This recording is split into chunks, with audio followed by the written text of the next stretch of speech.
பிரியன் sir, நான் உங்ககிட்ட இருந்து தொடங்குறேன். டெல்லி உயர்நீதிமன்றம் ஒரு வழக்கில் தேர்தல் ஆணையத்துக்கு 4 வாரம் கெடு விதித்து நீங்கள் வந்து இரட்டை இலை குறித்து ஒரு தீர்ப்பை சொல்லுங்க அப்படின்னு சொல்லுது, முடிவெடுக்க சொல்லுது. இன்னொரு வழக்கு அப்படிங்கிறதுல வந்து பார்த்திங்கன்னா 2 தரப்பையும் கேட்டு அவங்களும் இரட்டை இலை தொடர்பான இப்படி ஒரு 3-4 வழக்குகள் ஒன்றாக வருகிறது. வழக்கமாக தேர்தல் நேரத்தில் யாருக்கு ரெட்டலை அப்படிங்கிற ஒரு பிரச்சனை வரும். ஆனால் கடந்த தேர்தலில் முடிஞ்சிருச்சுன்னு நினச்ச ஒரு பிரச்சனை மீண்டும் இப்போ பேசு பொருளாக மாறி இருக்கு. இபிஎஸ் கையில் தான் ரெட்டலைன்னு நினச்சிட்டு இருக்கோம். ஆனால் வந்து இப்போ திரும்பவும் பேசு பொருளாக இருக்கு. ஏன் பேசு பொருளாக இருக்கு? என்ன ஆகும் ரெட்டலை? இல்லை, அதாவது வந்து 2017 செப்டம்பர் இவங்க வந்து ஒரு பொதுக்குழு கூட்டி ஒருங்கிணைப்பாளர், இணைய ஒருங்கிணைப்பாளர் பதவி தேர்ந்தெடுக்காங்க. இபிஎஸ், ஓபிஎஸ், இபிஎஸ் அந்த விஷயங்கள் நடந்திருக்கிறப்போ ஒரு பிரச்சனை என்ன வந்ததுன்னா, அதிமுகவோட அடிப்படை விதி 43 வந்து என்ன சொல்கிறாங்கன்னா, அந்த தொண்டர்கள் மூலமாக தான் தலைவர்கள் தேர்ந்தெடுக்கப்படணும், இது அது மாதிரி தேர்ந்தெடுக்கப்படலை அப்படின்னு அந்த சூரியமூர்த்தி போன்ற இப்போ கேஸில் இருக்கார். அவரெல்லாம் வந்து அப்போவே எலெக்ஷன் கமிஷனுக்கு அப்போவே லெட்டர்லாம் கொடுத்தார். அது அப்போவே ஒரு சிவில் கேஸையும் அவர் ஃபைல் பண்ணியிருந்தார். 17-18 ஃபைல் பண்ணியிருக்காரு. அப்போ இவங்க என்ன பண்ணாங்க, உடனே 2021 டிசம்பர் போது இவங்க என்ன பண்ணாங்க, மறுபடியும் ஒரு எலெக்ஷனை வச்சு அதில் வந்து 2 பேருக்கும் ஒரே ஓட்டு வச்சு தொண்டர்கள் ஓட்டு போடுற மாதிரி அந்த ரூல் நம்பர் 43 படி அதை நடத்தினாங்க. ஒரே வாக்குச்சீட்டில் 2 பேருக்கு ஓட்டு போடுற மாதிரி அது நடத்தி முடிச்சு அது வந்து செயற்குழுவில் அப்ரூவல் வாங்கிட்டாங்க, பொதுக்குழுவில் அப்ரூவல் வாங்கலை. அதுக்குள்ளாடி ஜூன் 23 ஒரு பொதுக்குழு வந்தது. அதில் தான் ஓபிஎஸ் மேலே வாட்டர் பாட்டிலாம் வீசினாங்க. 2023 ஆக்சுவலாக அந்த 23 வந்து பார்த்திங்கன்னா ஜூலை 13 அன்றைக்கி அவங்க ஒரு பொதுக்குழு 11 13 ஒரு பொதுக்குழு நடத்தினாங்க. அதில் தான் வந்து இவரை வெளில அனுப்புகிறாங்க, ஓபிஎஸ்ஸை வெளில அனுப்புகிறாங்க. இவர் வந்து வராரு, எடப்பாடி வந்து பொதுச் செயலராக வர்றார். இப்போ இது எல்லாமே வந்து விதியை மீறின ஒரு விஷயமா இருக்கிட்டு தான் அந்த சூரியமூர்த்தின்ற ஒரு கேஸுக்கு போகிறார். ஆனால் எலெக்ஷன் கமிஷன் என்ன பண்ணுது, இந்த பொதுக்குழு தீர்மானங்கள்லாம் சேலஞ்ச் பண்ணுறாங்க இல்லையா. ஆக்சுவலாக 22 அதுக்கு தானே உரிமையியல் வழக்கு, அது சிவில் எல்லாமே சிவில் கோர்ட்டில் பெண்டிங்காக இருக்குது. ஓபிஎஸோட சிவில் கேஸும் சிவில் கோர்ட்டில் பெண்டிங்காக இருக்குது. ஏன்னா நீக்கிறது சரியில்லை, ரெட்டை இலையில் கையெழுத்து போடுறதுக்கு நான் தான், எனக்கு தான் உரிமை இருக்குது அப்படின்னு சொல்கிற விஷயம். ஏன்னா நான் வந்து தொண்டர்களால் தேர்ந்தெடுக்கப்பட்டேன். 21 டிசம்பரில் நான் தொண்டர்களால் தேர்ந்தெடுக்கப்பட்டேன். 22 இது வந்து பொதுச் செயலரானது வந்து எடப்பாடி வந்து பொதுக்குழுவால் ஆறார். ஸோ எனக்கு அந்த அதிகாரம் இருக்குன்னு அவர் சிவில் கேஸ் போகிறார். சூரியமூர்த்தி பல விதமான பெட்டிஷன்லாம் போடுறாரு. அதுக்கு நடுவில் பொதுக்குழு கூட்டது வந்து செல்லுன்ற மாதிரி அங்கே சுப்ரீம் கோர்ட்டில் போய் அதுவரையும் ஒரு தீர்ப்பு வந்து தற்காலிகமாக இது வந்து ஒரு டெம்பரரி தீர்ப்பு தான். அது நீங்கள் வந்து அல்டிமேட்டாக சிவில் கேஸ்லாம் பெண்டிங்காக இருக்குது, அது முடிகிற வரையும் நீங்கள் வந்து அது subject to that court condition அப்படின்னு சொல்லி முடிச்சிட்டாங்க. அதை பேஸ் பண்ணி தான் வந்து அந்த ரெட்டைலை சின்னத்தை அவங்க வாங்குறாங்க ஈரோடு கிழக்கில். அதுவும் அவைத்தலைவரை தான் கைது போடணுன்னு வாங்கினாங்க. அதுக்கப்புறம் கர்நாடகா தேர்தலும் போது என்னாச்சு, அவர் பாஜகவோட கொடுத்தாங்க. அப்புறம் கர்நாடகா தேர்தல் வந்தபோது இவர் பாஜகவோட க்ளோஸ் ரிலேஷன்ஷிப்பில் இருந்ததுனால அந்த சமயத்தில் அப்படி படித்து பிடிச்சி வந்து இந்த ரெட்டைலை ரீட்டைன் பண்ணிட்டார். இப்போ இந்த சூரியமூர்த்தி என்ன பண்ணார், திருப்பி தொடர்ந்து இந்த மாதிரி விதிகளை மீறி இந்த விஷயங்கள்லாம் நடந்துகிட்ருக்கு. பொதுக்குழுவில் வந்து பொதுச் செயலாளர் எடப்பாடி தேர்ந்தெடுக்கப்பட்டதும் செல்லாது அப்படின்னா அவரோட கேஸ், அவர் எலெக்ஷன் கமிஷனுக்கு பெட்டிஷன் போடுறாரு, சிவில் கோர்ட்லேயும் போடுறாரு. சிவில் கோர்ட்லேயும் கேஸ் பெண்டிங்காக இருக்குது. இப்போ இந்த கேஸ் தான் வந்து போன மாதம் வந்தபோது அந்த 2 ஜட்ஜும் என்ன பண்ணிட்டாங்க, எலெக்ஷன் கமிஷனை கேட்டாங்க, என்ன சார் இது மாதிரி இருக்கே, நீங்கள் ஏன் பதிலே சொல்ல மாட்டேறீங்க அவருக்கு. இதுக்கு நடுவில் வந்து 23 ஏப்ரல் 2023 அன்றைக்கி ஒரு லெட்டர் போகுது எடப்பாடிக்கு. எடப்பாடின்னு போட்டு அவர் ஜெனரல் செக்ரட்டரின்னு போடல, எடப்பாடி ஆல் இண்டியா அண்ணா திராவிட முன்னேற்ற அவர் ஜெனரல் செக்ரட்டரின்னு இதுவரையும் எலெக்ஷன் கமிஷன் எந்த இடத்துலையும் பயன்படுத்தினதே கிடையாது. அந்த ஒரு லெட்டர் இன்னும் கூட என்கிட்ட இருக்குது, காமிப்பேன். அது வெறும் எடப்பாடி பேசு பொருளாகவும் ஆச்சு. ஆமாம், அது பேசு பொருளாகவும் ஆச்சு அந்த லெட்டர். அதனால் வந்து என்னாச்சுன்னா அந்த கோர்ட்டில் இந்த எலெக்ஷன் கமிஷன் என்ன சொன்னாங்கன்னா, நாங்கள் வந்து இவருக்கு பதில் கொடுக்கல, உண்மை தான், கரெக்டு, நாங்கள் சம்மந்தப்பட்ட ஆளுங்களை ஏடிஎம்கே காமிச்சு நாங்கள் அவங்க கருத்தை கேட்டிருக்கோம் அப்படின்னு சொன்னாங்க. ஆக்சுவலாக அந்த இடத்துல வந்து எலெக்ஷன் கமிஷன் வந்து இது நாங்கள் ஏற்கனவே டெம்பரரியாக கொடுக்கறதுக்கு தீர்மானிச்சிட்டோம், நான் அவருக்கு கொடுத்துட்டோம், கீழ்கோர்ட்டில் சிவில் கோர்ட்டில் தீர்ப்பு வந்ததுன்னா நாங்கள் அதுக்கேற்றபடி மாடிஃபை பண்ணிக்கிறோம் அப்படின்னு ஒரு வார்த்தை சொல்லியிருந்தாங்கன்னா இந்த பிரச்சனைகள் இப்போ வந்திருக்காது, இன்றைக்கி நடக்கிற பிரச்சனைகள் வந்திருக்காது. எலெக்ஷன் கமிஷன் அப்போ ஏன் அதை சொல்லலை, ஏங்க நாங்கள் கொடுத்துட்டோங்க, சுப்ரீம் கோர்ட்டே பொதுக்குழு டெம்பரரியாக ஒத்துட்டாங்க, தற்காலிகமாக ஒத்துட்டாங்க, நாங்களும் தற்காலிகமாக கொடுத்துட்டோம், இது தற்காலிகம் தாங்க, சிவில் கோர்ட்டுன்றது அவ்வளோ சீக்கிரம் முடியாது, அது சிவில் கேஸ்லாம் லேட் ஆகும், அதனால் நாங்கள் தீர்ப்பு மாறி வந்ததுன்னா நாங்கள் மாற்றிக்கிறோம், அதுவரையும் அவர் டெம்பரரியாக வச்சுருக்காருன்னு சொல்லியிருந்தாங்கன்னா கோர்ட்டில் அது கேஸ் வந்து அப்போயே முடிஞ்சிருக்கும். ஆனால் எலெக்ஷன் கமிஷன் ஏன் இப்படி சொன்னாங்க அப்படின்னா, இப்போது எடப்பாடியும் பாஜகவும் இப்போது ரிலேஷன்ஷிப்பில் இல்லை. அது நமக்கு புரிஞ்சுக்கணும் முதல்ல. அதோட லிங்க் பண்ணி தான் பார்க்கணும் நம்ம இது ஆக்சுவலாக. அப்போது உடனே அவங்க என்ன பண்ணாங்க, சூரியமூர்த்தி கேஸ் தான். உடனே அவங்க என்ன பண்ணாங்க, உங்களுக்கு 4 வாரம் டைமு, நீங்கள் சம்மந்தப்பட்ட ஆட்களெல்லாம் கூட்டி விசாரித்து ஒரு முடிவு எடுங்க. அப்போ ஓபிஎஸோட வழக்கறிஞரும் அதில் இன்டர்வியூ பெட்டிஷனில் என்னையும் சேர்த்துக்கோங்கன்னா, இப்போ அதனால தான் கூப்பிட்டு எல்லோரும் பேசியிருக்காங்க. அது பேசி வந்து 30ஆம் தேதிக்குள்ளே எல்லோரும் அஃபிடவிட்லாம் கொடுங்க, நீங்கள் என்ன ரிப்ளை கொடுக்குறீங்களோ அதெல்லாம் கொடுங்க, வாங்கி நாங்கள் மொத்தமாக பரிசீலித்து ஜனவரி 13க்குள்ளே நாங்கள் அது முடிவு எடுக்கிறோம் அப்படின்ற மாதிரி சொல்லிட்டாங்க. இப்போ சிக்கலான விஷயம் என்னென்னா வந்து பார்த்திங்கன்னா, இதை வந்து சிக்கல் அந்த பொதுக்குழு விதிகள்லாம் மீறப்பட்டது, அது ஒரு விஷயம், ஒரு கேஸ் இருக்குது. ஆனால் வந்து எலெக்ஷன் கமிஷன் நினச்சிருந்தா அந்த விஷயத்தை வந்து இப்போ வராதே பண்ணியிருக்கலாம். ஆனால் இப்போ அது பேசு பொருளாக மாற்றுறாங்கன்னா அதுதான் அங்கே தான் பாலிடிக்ஸ் விளையாடுது ஆக்சுவலாக. ஏன்னா இந்த எலெக்ஷன் கமிஷன் ஒன்றும் சுத்த சுயம் பிரகாச எலெக்ஷன் கமிஷன் கிடையாது. அதனால் நமக்கு ஒன்றும் சொல்கிறதில் வந்து இதே கிடையாது. இன்றைக்கி பாருங்கள், இந்த ஆவணங்கள்லாம் கொடுக்கூடாதுன்னு ஒரு ஆர்டரை போட்டிருக்கானுங்க. சொல்கிறேன், ஒரு எலெக்ஷன் டிரான்ஸ்பரன்சியாக நடக்கணும் வெளிப்படைத்தன்மையோட, அதுக்கே வந்து வாய்ப்பு இல்லாதபடி கொண்டு போயிட்டுருக்கானுங்க. இந்த எலெக்ஷன் கமிஷன் வந்து அவங்க மத்தியில் ஆளுங்கட்சியோட இதாக பொம்மையாக தான் இருக்காங்க ஆக்சுவலாக.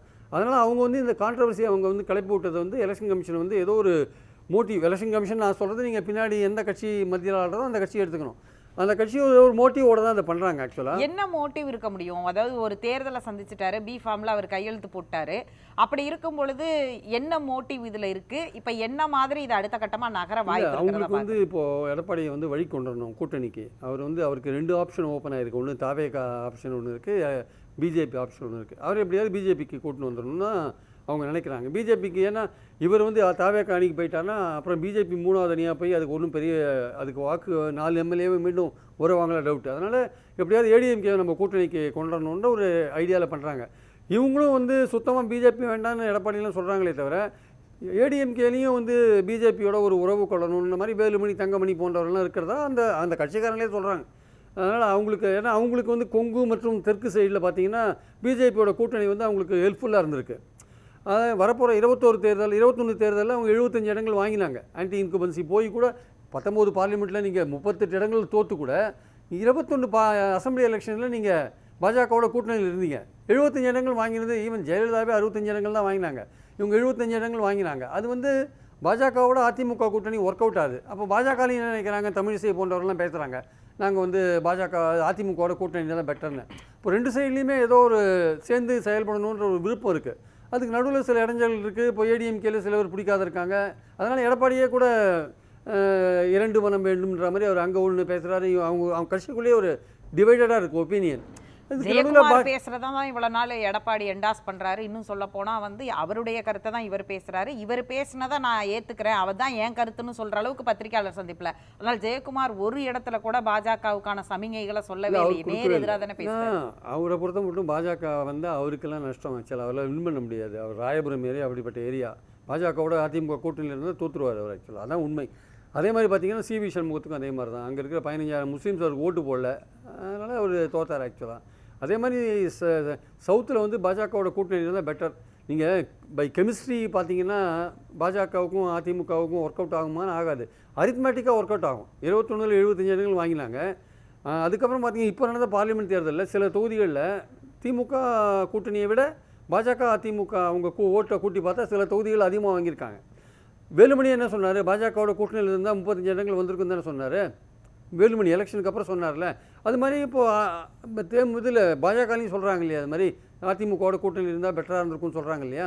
ஸோ இந்த மாதிரி எண்ணம் அதுதான் குழப்பமாக இருக்குது. அதிமுகவோட சேர்ந்தா பாஜகவோட சேர்ந்தா அதிமுகவுக்கு ஓட் ஸ்விங் ஆகலை, ஓட் ஷேர் ஆகலை அப்படின்னு கடந்த காலங்களில் சொன்னாங்க. இப்போ வந்து இந்த 21க்கு அப்புறம் வந்து நாம் 2 பேரும் சேர்ந்துருந்தா, நாம் 2 பேரும் தனித்தனியாக வாங்கின கூட்டினா சேர்ந்து வரும் அப்படின்ற இந்த அரித்மெட்டிக் அப்போ எலெக்ஷனுக்கு எலெக்ஷன் அதுதான் ட்ரை பண்ணி பார்த்தாங்க. அதாவது பார்லிமெண்ட் எலெக்ஷனில் வெளியில் வந்து ட்ரை பண்ணி பார்த்தாங்கங்க. நம்ம பாஜகவோட இருக்கிறதுனால தான் நமக்கு கிடைக்கலையான ஓட்டு கிடையாது. ட்ரை பண்ணி பார்த்தாங்க, அதுலேயும் ஃபெயில் ஆகிட்டாங்க, கிடைக்கல ஆக்சுவலாக. அதனால் வந்து பாஜகவோட இருக்கும்போது இன்னொரு அட்வான்டேஜ் இருக்குது. அவங்க வந்து பெரும்பான்மை ஓட்டை கன்சாலிடேட் பண்ணுறாங்கல்ல. உங்களுக்கு மைனாரிட்டி அப்போ 75 இடங்கள் எப்படிங்க வாங்க முடியும்? நீங்கள் தினகரன் அந்த எலெக்ஷனில் சேர்த்துருந்தீங்கன்னா அது 90 இடங்கள் வரையும் அது போயிருக்கும் அது ஆக்சுவலாக. அந்த அளவுக்கு. ஏன்னா 23 இடத்துல 1000 ஓட்டில் தான் தோக்குறாங்க. ஸோ அப்படின்னா அது எடப்பாடியே சொல்கிறார், 23 இடங்கள் 1000 ஓட்டில் தான் தோற்றோன்னு சொல்கிறார். அது வந்து சில பேர் இப்போ பாஜக கூட்டணின்னொன்னே அதிமுகவில் சில பேர் நாங்கள் தான் தொடர்ந்து சொல்லிட்டோமே, நாங்கள் கூட்டணியே கிடையாது அப்படின்லாம் சொல்லிட்டோமேன்னு சொல்கிறாங்க. பட் அரசியலில் வந்து உங்களுக்கு அந்த எலெக்ஷன்ஸ் வரும்போது வின் பண்ணுறது தான் முக்கியமான விஷயம். ஜெயலலிதாவும் கூட்டணி இல்லைன்னு சொல்லிட்டு கூட்டணி சேர்ந்தவங்க தான் பாஜகவோட.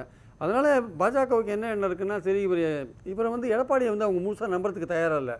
இவர் வந்து எலெக்ஷன் நெருக்கத்தில் இவர் ஏதாவது கொஞ்சம் விளையாடிடுவார், கொஞ்சம் அவர் வந்து நம்ம பேச்சை கேட்க மாட்டார், வேறு மாதிரி முடிவு எடுத்தால் எலெக்ஷன் சமயத்தில் நம்மளால் எதுவும் பண்ண முடியாது, இவருக்கு ஒரு செக் வைக்கணும் அப்படின்ற மாதிரி இந்த ரெட்டையிலையை கையில் எடுத்துட்டாங்களா அப்படின்ற ஒரு பேச்சு இருக்குது. இப்போது வந்து என்னென்னா, ரெட்டையிலையை வந்து ஒன்றும் பண்ணல, தள்ளிந்து முடிவெடுக்கிறதுக்கு லேட் ஆகிட்டுன்னு போகிறது வச்சுக்கோங்க. நேற்று சிவி சண்முகம் ரொம்ப போராடி இருக்கார் எலெக்ஷன் கமிஷனில். நாங்கள் எல்லாருமே இங்கே இருக்கோம், நீங்கள் முடிவெடுத்து உடனே சொல்லுங்கன்னொன்னே, அதெல்லாம் அப்படிலாம் நான் முடிவெடுக்க முடியாது, நீங்கள் எல்லாரும் திரும்ப 30ஆம் தேதி வாங்க, ரெண்டு தரப்புலையும் வாதமாகும். ஜனவரி 13ஆம் தேதி தான் இறுதி கட்டம். அதுக்குள்ளே ஈரோடு ஈஸ்ட்டுக்கு எலெக்ஷன் அனௌன்ஸ் பண்ணிவிடுவாங்க. அங்கே பார்க்கணும் நீங்கள். அப்போ அனௌன்ஸ் பண்ணாங்கன்னா ஏடிஎம்கே அவங்களோட ஏரியா அது, அதில் அவங்க போட்டி போடாத இருக்க முடியாது. அப்போது ரெட்டைலை சின்னம் பிரச்சனை வரும். அப்போது பாஜக அந்த செக் அங்கே வைப்பாங்க எடப்பாடிக்கு.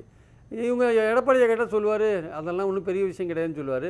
பட் இப்போ நடக்கிற விஷயம் வேறு மாதிரி இருக்குதுன்னு சொல்கிறாங்க. ஏன்னா வந்து இப்போ வந்து இந்த ரூல் விதிகளை பார்த்து நாங்கள் முடிவெடுப்போம், இந்த விதிகளை பற்றி நாங்கள் பெருசாக முன்னாடி விதிகள் அடிப்படையில் மட்டுமே கேசிபி உடைய வழக்கு இருக்குது, புகழேந்தியுடைய வழக்கெல்லாம் இருக்குது. ஸோ இப்போ நாங்கள் விதிகளையும் பார்ப்போம். அதாவது இவரோட சாதிக்கலியோட கேஸ் ஒன்று இருக்குது, அந்த அடிப்படையில் முடிவெடுப்பாங்க. அதே மாதிரி பொது நிர்வாகிகள் எங்கே அதிகமாக இருக்காங்களோ அது முடிவெடுப்பாங்க. இப்போ மூணாவதாக வந்து கட்சியோட விதிகள் மீறப்பட்டிருக்கா அப்படின்னு பார்க்குற இடத்துலையும் நாங்கள் முடிவெடுப்போம் அப்படின்ற மாதிரி விஷயத்தை எலெக்ஷன் கமிஷன் வந்து நேற்று போனவங்ககிட்ட சில பேர்ட்ட அவங்க சொல்லியிருக்காங்க. அந்த ஆஜரானவங்க அங்கே போய் ஆஜரானாங்களே அவங்ககிட்ட சொல்லியிருக்காங்க. அதனால் வந்து இந்த வாட்டி வந்து எடப்பாடிக்கு வந்து கொஞ்சம் டஃப் டைம் தான், அது சேலஞ்சிங் டைம் தான். ஏன்னா பாஜகவோட இப்போ அவர் பாஜகவோட ரொம்ப சுமூகமாக தானே இருக்கார். One nation one election approve பண்ணுறாரு. அந்த முஸ்லீம் நீதிபதி, ஒரு நீதிபதி முஸ்லீமை தாக்கி பேசிட்டார். அவரை இம்பீச் பண்ணுறதுக்கு அதிமுக ஆதரவு கேட்டால் கொடுக்க முடியாதுன்ட்டார். அம்பேத்கர் விஷயத்தில் வந்து இவர் ஜெயக்குமார் சொன்னதான் எங்கே கருத்துனார். ஜெயக்குமார் என்ன சொல்லிட்டாரு, பாஜகவுக்கு பின்னடைவு தான் வரும்னாரு, மற்றபடி சீரியஸாக எதுவும் சொல்லலை. ஒரு பெரிய விஷயம் அதையும் லேசாக கடந்து போகிறாங்க. இந்த மாதிரிலாம் பார்க்கும்போது அவங்களுக்கு வந்து பாஜகவோட இப்போ இந்த நேரத்தில் வந்து அவங்களால எதுவும் பண்ண முடியல. ஸோ இப்போ சைலண்ட்டாக இருக்காங்க.